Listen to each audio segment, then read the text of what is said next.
So before I talk about how I overcame depression, I want to share my story first. So at the age of 15, I went depressed and it was due to high school exam back in junior high school. I was so done with my life. Everyone around me was going to high school and they were taking exams and they seemed very prepared. At the same time, I was drowned with anxiety, self-doubt, whether I'm gonna get in. My junior high school life was great. The final year was actually fun. I had a best friend back then and he was worried about my mental health because I stopped going to school and I developed mood disorder. My parents suspected me of having possibly autism at that time. So they took me to mental clinic and decided to take a test. Turns out I belonged to autism spectrum, but my symptom was too mild to have an official diagnosis. So I was in a gray area of neurotypical and autistic people. That's when I decided to study abroad in Canada. The reason why I was interested in studying abroad was because people seem to respect characters and individualism more than, which is my country, Japan. I always saw American movies accepting individuals, no matter what skin color they have, no matter hair color, and etc. So I started to fall in love with this kind of culture. So I begged my parents to let me study abroad in Canada. And I went there and I learned English and I came back. It was really going great until I reached third year of university. Third year of university, my friends started to make fun of me for being a little different. Since I had autism, which turns out last year September, people saw me as a weirdo. So from beginning of my university year, I had a close friend and at that time he started to mock me too, and that really broke my heart. And I had a deepest cut on my wrist ever. I panted due to panic as soon as I saw the scar because I could see the layer underneath the skin, which I'm not gonna go into detail because it sounds really disgusting and I swore never to do that again. But you know, the cutting habit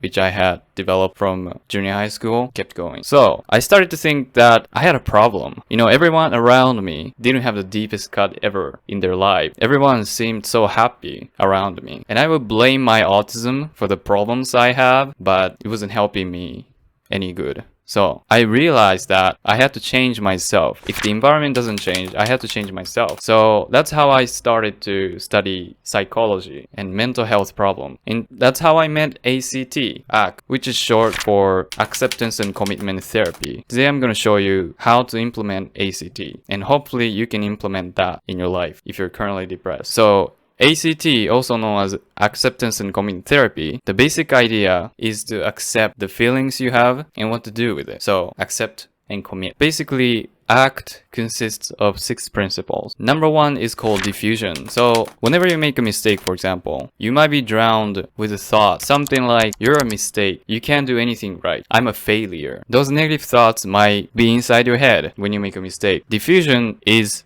to pay less attention to those thoughts so you can move on with your life. And your thoughts are constantly telling you things, no matter how they are right or wrong. In ACT, we don't pay attention to whether the thoughts are right or wrong, but rather we pay attention to whether they're useful for our lives or not. So if you make a mistake, you might tell yourself, I'm a failure, but does that really help you overcome the failures or mistakes that you might have potentially in the future? I highly doubt it. So mistakes are not the problem, but rather how you perceive them is the problem. So if you listen to your thought, I'm a failure, and you believe it, that probably makes you feel awful about making a mistake. So you might be afraid of making a mistake in the future, but making a mistake is part of the process, growing process. So we have to make a mistake in order to grow. So that's necessary. It's problematic when the thoughts stop you from making further commitment. So what diffusion does is help you pay less attention to negative thoughts or useless thoughts. So one way to do diffusion is to sing your thoughts out. You can pick any favorite melody of yours, anything. So I can pick Happy Birthday to You, for example, right? So if I have a thought that I won't succeed, I can change the lyrics a little bit by singing like this. I won't succeed. I won't succeed. I won't succeed. I won't succeed. See, and you try doing that, and you might notice yourself not caring about the thoughts as much as you previously did. So that's one way to become diffused, or I don't know how you call it, do diffusion. Another way is to change the wording. So instead of saying I won't succeed, I can instead say I don't think I would succeed. I have a thought I won't succeed. By doing that, that can help you care less about the thought. Because like I said in ACT, you don't have to care about whether it's right or wrong. You should care only about whether the thoughts are useful to what you want to do. That's diffusion. Principle number 2 is expansion. So expansion is to make room for the negative thought. In acceptance and commitment therapy, you accept thought, you don't fight them, because fighting them back is gonna get you an endless game. So let's suppose you have a chest with your negative thought. So a lot of self-help books, they tell you to replace negative thoughts with positive thoughts. But what happens is you make a move with a positive thought. The negative opponent makes a negative move, and you positive move a negative move. So it's like a chess with, except for there is no checkmate. That's what thoughts are like. Expansion, however, is you allow the opponent to make a move, but you don't make a move, because otherwise you'll be drowned into the endless game. So interestingly, if you don't make a move, if you let the negative thoughts make a move to you, the negative thought will stop making a move. And they'll be like, well, he's not responding, so maybe there is no use in making a move, so I should just get back and I should just quit the game. So that's ideally what you want to do with your thought. Expansion, think of it as making a room. So you picture negative thoughts. If you close your eye, you might see thought either in the text-based or like somewhere in the black when you close your eyes, and you pick up that thought and imagine you're blowing air to that thought. So for example, I'm ugly because I never really liked my face, and I just kind of blow some air to make a room for that thought. And I am not trying to erase that thought, but rather I am just forgiving its existence there. And if you try it yourself, you might feel comfort, you might feel less anxious about whatever you have in your mind. So that's number 2. Number 3 is connection. So connection is to be connected with the present moment or whatever you're doing.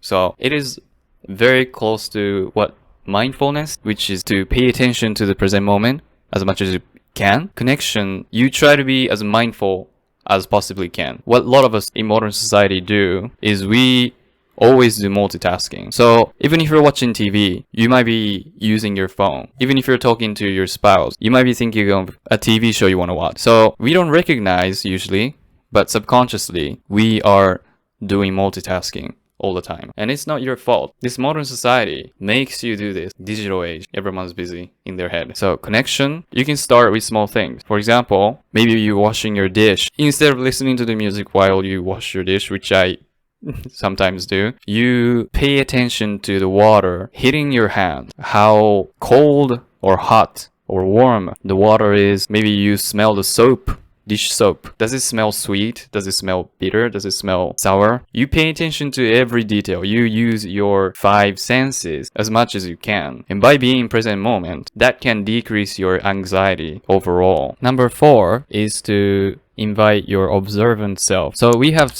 2 selves basically. One is thinker. The second one is observant. So when we have thoughts inside our heads, we have either thinker or observant. Thinker is someone who is fusioned, who is with the thoughts, who listens to the thoughts. If you refer back to diffusion, which is the first principle, you get what I mean. Someone who sees thoughts and they panic. So if I see I'm an ugly person, I believe it, and I just don't want to film my videos because I don't want to see my ugly face. That's my thinker self. Whereas the observant self is you just observe the thoughts happening. So I am an ugly person. I just see it as a text-based words. They're like mere words that don't kill me or hurt me. That's ideally where you want to be. You want to be an observant instead of a thinker. Number 5, reconsider your value. So what value is value is what keeps you alive, what keeps you survive, what keeps you thrive in this world. Maybe difference between value and goal is just when you finish the goal, it's done. But value is a continuous process of following what you believe. For example, if I want to get married with someone, that's a goal. But my value will be to say I love you to my spouse, preferably daily. Be nice to people. That's my value. In ACT, we believe that setting up value is more important than just setting up a goal. Goal is really effective when you want to accomplish something, but value is what keeps us humans and alive and happy. Every time we act accordingly to our values, we become happier. And the last one Number 6 is to commit to your dreams. Whatever you have, whatever you want to do, you act accordingly to that dream. So it is very similar to value, which was previous principle, but difference between value and the commitment is value is just setting up the value, acknowledging something that you value, versus commitment is taking an action. So if I want to be a great husband, my value will be to be nice to my spouse. Commitment is to actually be nice to my spouse, saying I love you, being together all the time, be there for her whenever she needs me, right? That commitment. So those are 6 principles that you can apply to your dream life. And from here, and diffusion and observant self, they are basically what you want to do if you're depressed. You sing out the negative thoughts, you change the wording to I think I am, right? I think I am ugly. I think I am a failure. And you write down your value. You list up things that you can do according to the value. So thank you so much for watching until this end. If you drop a like, that really helps me come up in the search result of YouTube. It really helps with the YouTube algorithm. So whoever needs this video needs to see this video. So help those people by sharing my videos and dropping a like to this video. One more thing I want to add is I published a very first self-book called Strong-Hearted Vegan. This book gives you tips on how to be mentally healthy and stay strong